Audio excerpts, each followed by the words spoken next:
JK Yadav Films present JK Yadav Films.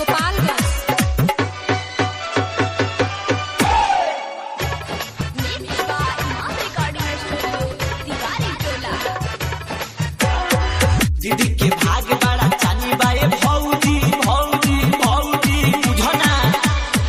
सुनी ले जीजा जी रहिले सऊदी सऊदी सऊदी सुनो तारू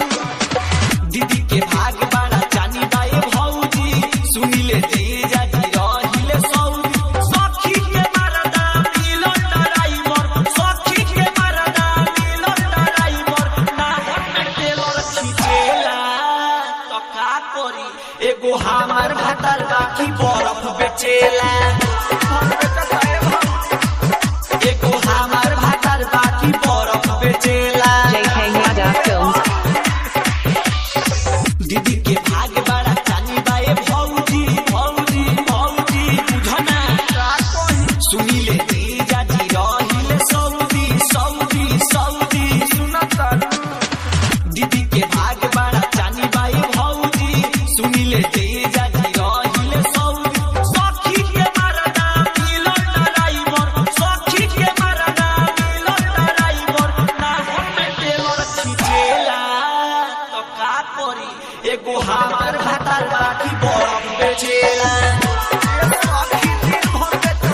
एगो हमार भातर बाकी बर्फ बेचेला JK Yadav Films.